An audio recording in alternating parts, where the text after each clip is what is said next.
Naku po, matindi na namang kalukuhan ang galawan nitong si Robin Padilla. Abay nagwala ng gulo, ng gugulo at naghamon pa.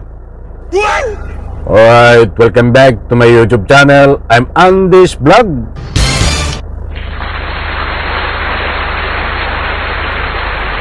Mga kaibigan, ito kakaiba na naman ito.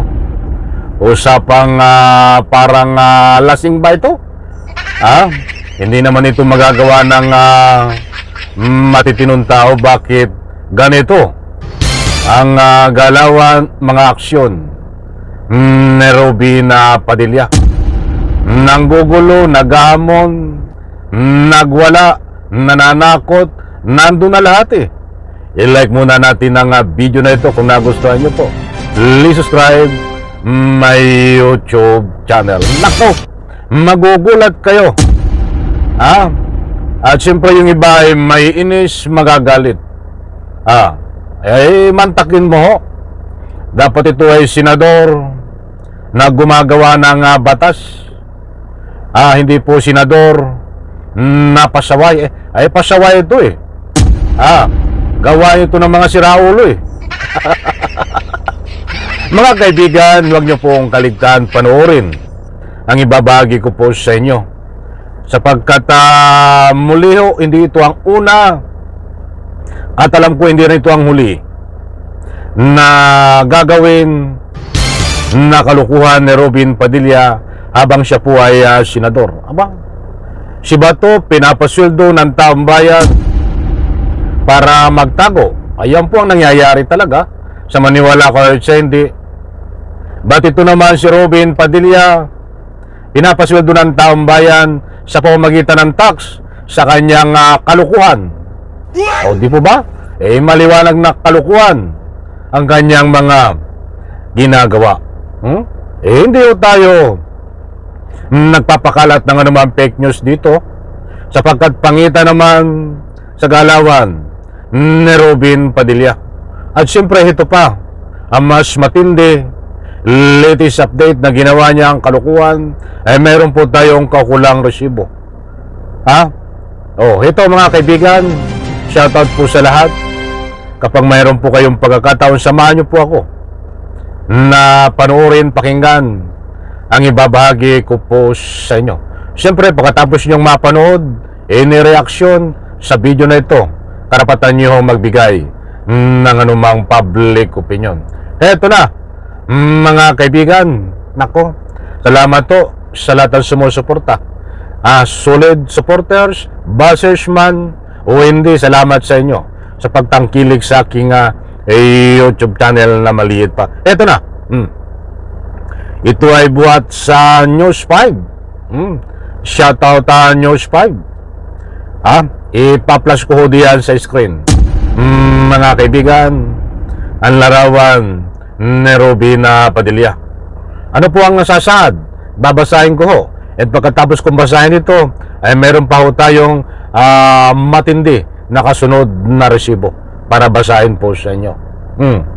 Kayong mga naghahanap ng gulo sa China, ang tunay na pro-China, dahil sa mga ginagawa nyo, baka sa sobrang visit at pikon sa inyo, ay mapilitan silang pasukin tayo. Kita nyo nananakot, mga kaibigan? At ito ang mas matindi. I-analyze nyo po, pagtuunan ng pansin, yung mga sinabi niya. Kayong mga naghahanap ng gulo. Wala naman naghahanap ng gulo eh. Sa China, ang tunay na pro-China. Ibig sabihin, ang lumalaban daw ho. O ipagtanggol ang ating karapatan bilang bahagi po ng usapin ng West Philippine Sea. Ayun daw po ang tinatawag na pro-China. Dahil sa mga ginagawa nyo, baka sobrang visit at pikon sa inyo ay mapilitan silang pasukin tayo. Ugali ba na ba ng isang senador yan? Parang bata lang, di ba? Na binabaliktad. Binabaliktad ang pangyayari. Sila ho ang pro-China dahil kitang-kita naman sa kanilang mga aksyon at galawan. Ngayon ay binabaliktad ang pangyayari. nanggugulo daw ang mga nagtatanggol o pinaglalaban ng karapatan. At may pagbabanta pa itong si Robin Padilla. Kahit maliwanag ho dito, mga kaibigan, hindi ho tayo nagpapakalat ng fake news. Kung nasabi po natin na itong si Robin Padilla ay nagwala, isang uri po ito ng pagwawala ang kanyang mga katuwiran. Kung nasabi po natin si Robin Padilla ay nanggulo, tingnan niyo ho ang mga sinasabi niya. Binugulo ho. Instead, sa halip, siya ay senador, dapat mayroon siyang magandang opinion dito, ay hindi ho eh. Nanggugulo lamang. Ano ka ba, lasing? Sabagay, ganyan ho. Kapag mahina talaga ang umintindi. Daig pa ang lasing, mga kaibigan. Eto, ituloy po natin, mga kaibigan. Buwad sa News 5, babasahin ko. Pro-China ang mga naghahanap ng gulo. Walang nanggugulo, ikaw ang magulo. Robin Padilla, itatak mo sa kukutin mo yan. Binabaliktad mo ang pangyayari. Ano ba, parang bata lang naglalaro to eh. Yung babaliktad rin pa ang pangyayari. Ginagawan tanga ang kanyang sarili. O ito, nagbabala si Robin Padilla sa mga individual na anyay naghahanap lang ng gulo sa China kaugnay ng tensyon sa West Philippine Sea. Ikaw ang gugulo. Robin Padilla, anak ng katakot-takot, hindi ito pelikula. Doon ka bagay sa pelikula. Sayang lang ang pinapasildo sa'yo ng taong bayan. Babaliktarin mo nga ang sitwasyon.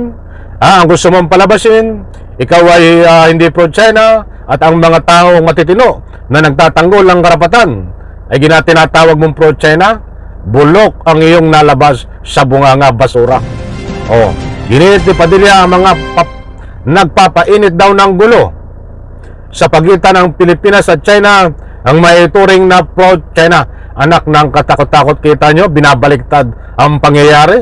Sila daw ang matitino, sila ang hindi pro-China. Mga kaibigan, talagang matindi ito. May sira na rin sa ulo ito, katulad ni Sara Lustay Sayad. Hindi na rin kaya ito ng albularyo. Itong si Robin Padilla ng basta albularyo, kailangan dito yung espesyalista na albularyo. Kailangan patingnan kung ano ang tunay na laman ng kaisipan. Kung patuloy raw na bubuhayin ng mga ito, ang Beijing nagbabala ang senador na posible itong mauwi sa gulo. Hindi mo dapat sabihin yan. Nananakot ka't nagbabanta.